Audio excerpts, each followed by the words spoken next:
오늘 시간에는 우리는 그들처럼 되지 말자라는 제목으로 하나님 말씀 증거하도록 하겠습니다. 지금 토요 새벽 예배를 통해서 유다서 말씀을 나누고 있습니다. 유다가 유다서를 왜 쓰게 되었을까요? 유다는 예수님의 동생이었죠. 처음에는 예수님을 믿지 못했습니다. 그러다가 예수님의 십자가와 부활 사건을 경험하고 나서, 특별히 오순절날 마가다락방에 모여가지고 기도할 때 성령의 충만함을 받고 나서 유다가 완전히 바뀝니다. 그리고 자기가 받은 구원에 대해서 증거하고 나누고 싶은 마음이 너무나 간절했습니다. 또 예수님의 또 다른 동생이었던 야고보가 있었지요. 유다의 형님이었습니다. 당시 야고보는 예루살렘 교회의 지도자였습니다. 아마 유다도 형님 야고보와 함께 예루살렘 교회를 섬겼던 것 같습니다. 그리고 예루살렘 교회가 점점 확장되어 가기 시작을 했지요. 여기서 말하는 예루살렘 교회는 건물로 있는 예루살렘 교회가 아닙니다. 우리 교회 가디나 장로교회처럼 가디나 장로교회 건물이 있어서 예루살렘 교회 건물이 있고 그 안에 사람들이 모이는 그런 교회가 아니었습니다. 가정교회였죠. 예루살렘 도시 곳곳에 있는 가정들에 모이고 있었던 교회들이었습니다. 그런데 주변 교회들의 모습을 보니까 큰일이 났습니다. 거짓 교사들이 그 가정에서 모이는 교회 모임 가운데에 가만히 들어옵니다. 이단들이 자기의 정체를 숨기고 그 교회에 슬며시 들어옵니다. 그래서 성도들을 미혹하고 성도들을 시험하고 또 성도들에게 여러 가지 세상의 문화들을 이렇게 같이 나누게 되면서 성도들이 하지 말아야 될 것들을 하게 되어 버립니다. 방탕에 빠지게 되지요. 무엇보다 문제가 되었던 것은 예수님을 부인하는 성도들까지 생기게 되고 교회를 떠나게 되는 성도들까지 생기게 되었던 겁니다. 처음에는 예루살렘 교회뿐만이 아니라 또 이제 이방 교회들도 많이 세워지게 되었죠. 핍박을 받아서 흩어졌던 성도님들이 안디옥에까지 가서 안디옥의 교회를 세우고, 이제 바울 사도는 이제 세계 선교 여행을 떠나면서 곳곳에다가 이제 교회를 세우게 됩니다. 근데 그 모든 교회들에게 지금 문제가 나타나기 시작을 하는데, 처음에는 예수님으로 시작을 합니다. 복음으로 시작을 하지요. 말씀으로 시작을 합니다. 성령으로 시작을 합니다. 그런데 시험과 환난과 핍박을 당하게 되면서 성도님들 가운데 믿음을 잃어버리게 되고 믿음에서 떠나게 되고 배교를 하게 되고 예수님을 부인하게 되고 이제 교회를 떠나게 되는 사람들이 많아지게 되었던 거예요. 이런 상황에서 유다는 무엇을 해결책으로 말씀을 하고 있을까요? 오늘 말씀을 보면 우리는 그들처럼 되지 말자, 우리는 정말 그들처럼 되면 안 된다 라는 말씀이 나옵니다. 그렇다면 그들처럼 되지 말라고 했던 그들은 누구일까요? 오늘 말씀을 보면 세 가지의 예를 들어서 말씀을 하고 있습니다. 첫 번째 예는 광야 생활을 하면서 불평하고 그 결과 가나안 땅에 들어가지도 못하고 멸망을 당했던, 죽임을 당했던 하나님의 백성들을 예로 말씀을 하고 있습니다. 지금 저희들이 금요 예배 때 민수기 말씀을 나누고 있지요. 제가 광야 생활하고 있는 하나님의 백성들에게서 나타났던 여러 가지 문제들과 특별히 원망과 불평을 했던 하나님의 백성들의 모습, 그리고 물이 없다, 또 고기가 먹고 싶다, 하나님의 말씀 잊어버리고 힘들다, 피곤하다, 애굽으로 돌아가고 싶다, 뭐 수많은 원망과 불평을 하나님의 백성들이 하게 됐던 것을 나누었습니다. 결국 하나님께서 어떻게 하셨을까요? 1세대 중에서는 여호수아와 갈렙만 가나안 땅에 들어가게 되고 광야에서 다 죽습니다. 20세 이하의 2세대들도 광야 생활 마치고 가나안 땅에 들어가기는 했지요. 그런데 가나안 땅에 들어가서 이방 민족들과 동화되기 시작을 하더니 하나님을 떠나서 300년 동안이나 사사시대 동안 방황을 하게 되는 거예요. 하나님의 백성들이 정말 그래서는 안 됐습니다. 정말 그렇게 해서는 안 됐습니다. 사실 하나님께서 이미 은혜도 다 베풀어 주셨고 이미 기적도 다 보여주셨습니다. 애굽 떠나기 전에 바로 왕에게 10가지의 재앙을 내리시죠. 엄청난 재앙이었습니다. 하나님만이 하실 수 있는 재앙이었습니다. 하나님의 살아계심을 애굽 사람들에게 그리고 하나님의 백성들에게 다 보여주셨죠. 근데 다 잊어버리는 거예요. 홍해 건널 때 어떻게 건넜습니까? 바다가 갈라집니다. 마른 땅을 밟고 홍해를 건넜습니다. 하나님께서 만나도 먹여주시고 메추라기를 보내서 고기도 먹여주시고 낮에는 구름 기둥으로 밤에는 불 기둥으로 인도해 주시죠. 이런 은혜와 이런 기적은요 다른 그 어디에서는 경험할 수가 없는 겁니다. 근데 하나님의 백성들이 어떻게 할까요? 광야 생활 40년 하는 내내 불평하고 원망합니다. 결국에는 하나님께서 그 불평과 원망을 참지 못하시고 심판과 징계를 내리시게 되죠. 지금 유다가 이 예를 들고 있는 거예요. 이 유다서를 읽고 있는 우리들은 그렇게 되지 말자. 우리에게 이미 잘못된 교훈이 있지 않느냐. 그 모습을 우리가 따라가서는 안 된다. 우리는 정말 그들처럼 되지 말자. 이렇게 지금 말씀을 하고 있습니다. 고린도전서 10장 6절 이하 말씀을 보면 거의 비슷한 말씀이 이렇게 나오고 있습니다. 이러한 일은 우리의 본보기가 되어 우리로 하여금 그들이 악을 즐겨한 것 같이 즐겨하는 자가 되지 않게 하려 함이니 그들 가운데 어떤 사람들과 같이 너희는 우상 숭배하는 자가 되지 말라. 기록된 바 앉아서 먹고 마시며 일어나서 뛰는다 함과 같으니라. 그들 중에 어떤 사람들이 음행하다가 하루에 2만 3천 명이 죽었나니 우리는 그들과 같이 음행하지 말자. 그들 가운데 어떤 사람들이 주를 시험하다가 뱀에게 멸망하였나니 우리는 그들과 같이 시험하지 말자. 그들 가운데 어떤 사람들이 원망하다가 멸망시키는 자에게 멸망하였나니 너희는 그들과 같이 원망하지 말라. 그들에게 일어난 이런 일은 본보기가 되고 또한 말세를 만난 우리를 깨우치기 위하여 기록되었느니라. 아멘. 지금 바울 사도가 고린도 교회 안에서도 여러 가지 문제가 일어나게 되었죠. 그때 그 문제를 해결하기 위해서 어떤 권면의 말씀을 하고 있을까요? 우리는 그들처럼 되지 말자. 광야 생활하면서 하나님께 불평했던 그 백성들의 본보기가 우리에게 있지 않느냐. 하나님께서 그 광야 생활했던 하나님의 백성들의 불평과 원망의 그 이야기들을 왜 성경에 기록해 놓으셨겠느냐. 말세를 살아가는 성도들에게 본보기가 되게 하기 위함이지 않겠느냐. 말세를 살아가는 우리들을 깨우치기 위해서 하나님께서 이 광야 사건을 성경책에 기록해 놓으신 것이다. 근데 지금 이 유다서가 똑같은 말씀을 하고 있습니다. 말세를 살아가고 있는 성도들은 누구일까요? 저와 여러분들입니다. 지금 우리들 읽고 보라고 지금 바울 사도도 고린도전서에서 말씀하고 있고 유다서에서도 말씀을 하고 있는 거예요. 우리가 믿음을 지키고 흔들리지 않으려면 먼저는 내 스스로가 하나님 말씀에 기록된 이 모든 일들을 거울로 삼을 수 있어야 합니다. 거울의 용도가 뭘까요? 보고 고치는 겁니다. 거울을 봤는데 내 모습 중에 무엇인가 좀 잘못된 모습, 안 좋은 모습이 있으면 어떻게 해야 되는 거죠? 고쳐야 되는 겁니다. 그래서 거울을 보는 겁니다. 믿음이 충만하고 선한 영향을 끼쳤던 좋은 믿음의 선진들의 모습은 우리가 본받아야 되겠죠. 하지만 우리가 본받지 말아야 될 모습들도 있습니다. 믿음이 연약해져서 시험에 넘어가고 또 유혹에 빠지고 십자가 부활의 능력을 잊어버리고 삶 속에서 고난과 불평이 찾아왔을 때에 너무 쉽게 불평하고 원망하게 되는 이런 나쁜 본보기들은 우리가 본받지 말아야 되겠죠.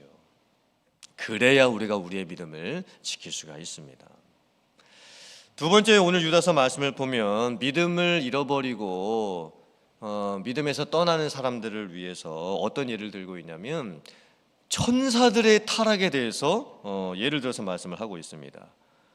사실 이 천사들의 타락에 대한 이야기는요, 너무나 어려운 주제입니다.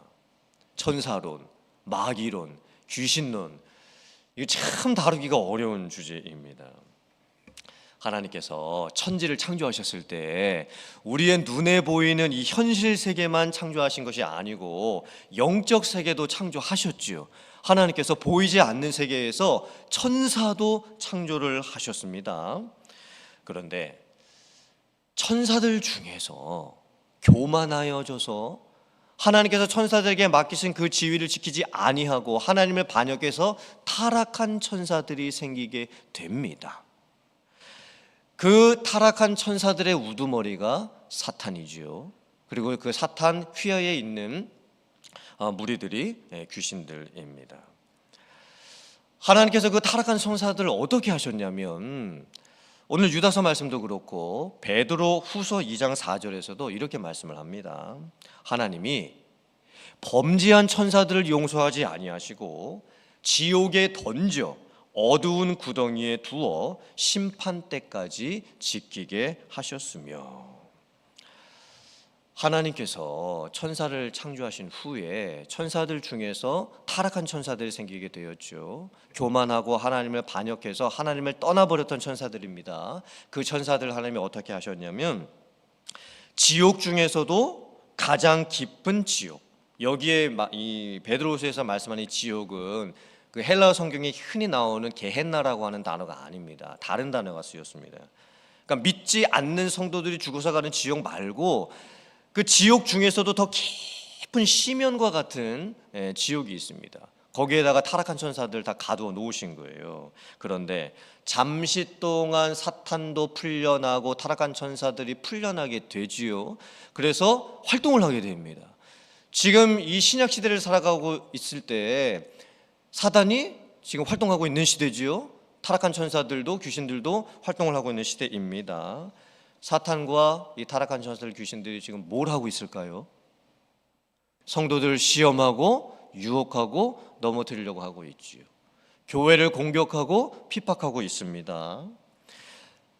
하지만 사탄도 그렇고 타락한 천사들도 그렇고 귀신들도 그렇고 예수님께서 재림하시는 그날이 되면 그날 심판을 당하게 될 것입니다.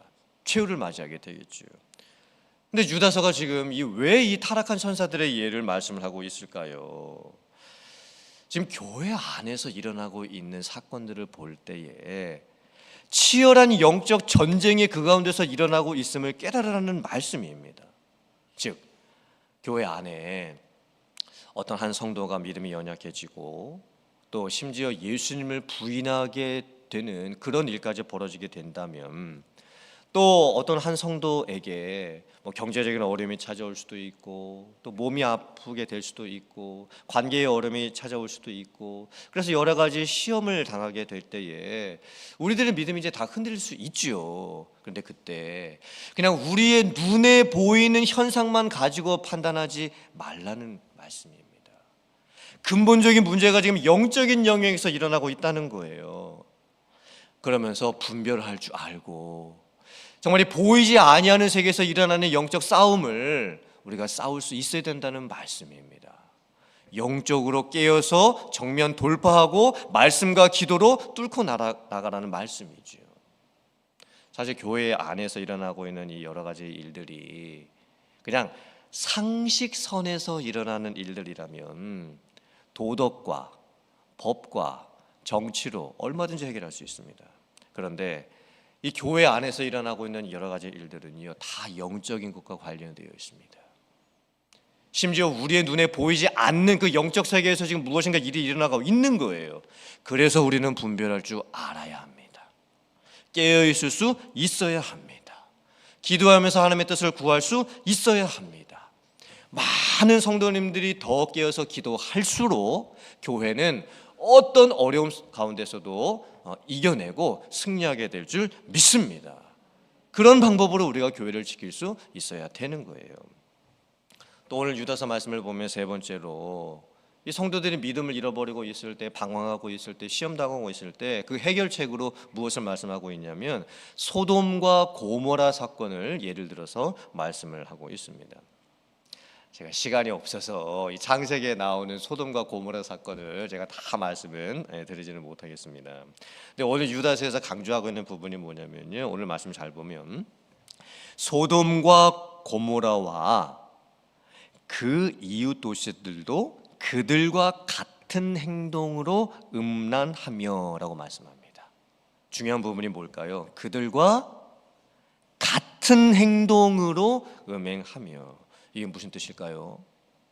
소돔과 고모라 도시 안에 음행이 있었는데 그것 자체보다 더 문제가 무엇이었냐면 그 주변에 있는 모든 도시에 살고 있었던 사람들이 그것을 다 따라갔다는 겁니다. 즉 보지 말아야 될 것을 같이 따라서 보고, 먹지 말아야 될 것을 같이 따라서 먹고, 가지 말아야 될 길을 같이 따라서 가게 되었다는 거예요. 그런데 우리의 이 인생과 우리가 살아가고 있는 이 사회 구조를 봐도 똑같습니다. 이 죄 중에서도 참 쉽게 따라가게 되는 죄들이 몇 가지가 있습니다. 오늘 성경 말씀에는 이제 음란을 이제 예를 들어서 말씀하고 있죠. 요셉이 이 보디발의 아내에게서 이게 유혹을 받았을 때 요셉이 그 상황을 어떻게 극복했을까요? 겉옷을 벗고 도망을 갔습니다. 지금 보디발의 아내는 요셉의 겉옷까지 잡고 나와 같이 음란하자 지금 이렇게 지금 달려들고 있습니다. 그때 요셉이 어떻게 합니까? 겉옷을 벗습니다. 그리고 그 자리를 도망가게 되는 거예요. 음란이라고 하는 것은요, 그 자리에서 떠나야지 자기 자신을 지킬 수가 있는 거예요. 그 자리에 머물고 있으면서 나는 절대로 그런 일이 없어, 나는 나의 자신을 지킬 수가 있어, 안 됩니다. 또 술과 마약 같은 것도 똑같습니다. 어떤 성도님들께서는 술자리에 가서 나는 내 믿음을 지킬 수 있다 이렇게 생각하시는 분들이 계시죠. 예, 불가능합니다. 이 술이라고 하는 특성이, 술자리에서 지금 다른 사람들이 다 술을 마시고 있는데 나는 그 자리에서 술을 안 마시면서 내 믿음을 지키겠다, 안 됩니다. 그래서 제가 대학생 때에도 교회에서 그 청년들에게 그 목사님께서 하셨던 말씀들 중에 절대 그 술자리에 가지를 마라, 애초부터 술자리를 가지를 마라, 그런 말씀들을 참 많이 해주셨습니다. 마약도 마찬가지지요.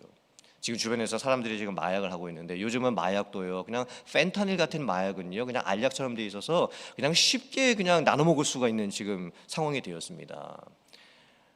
그곳에 있지 말아야 됩니다. 내가 그곳에 있으면서 다른 사람들이 지금 펜타닐 다 먹어도 나는 절대 그걸 안 할 수 있는 자신이 있다, 그건 불가능한 거예요. 그 자리에서 떠나야 됩니다. 그리고 믿음을 함께 따르는 자들과 함께 우리가 같이 있어야 됩니다. 즉 같이 믿음을 나누고 말씀을 나누고 기도를 나눌 수 있는 그 성도님들의 그런 좋은 선한 영향력을 끼칠 수 있는 모임 가운데 우리가 있기에 힘써야 한다는 말씀이죠. 오늘 이 말씀을 통해서 하나님께서 우리에게 주시는 말씀은 너무나 명확합니다. 우리는 그들처럼 되지 말자. 우리의 믿음을 지키자. 우리의 믿음의 본보기가 되었던 예수님을 따라가고 예수님을 본받기에 힘쓰고, 또 믿음의 선배들 중에서 이 성경에 기록된 정말 믿음이 충만하고 우리의 믿음의 본이 될 수 있는 믿음의 선진들의 모습이 많죠. 그런 모습을 따라갈 수 있는 우리들이 되어야 될 줄 믿습니다. 여러분들께서 선한 영향력을 나누어 주세요.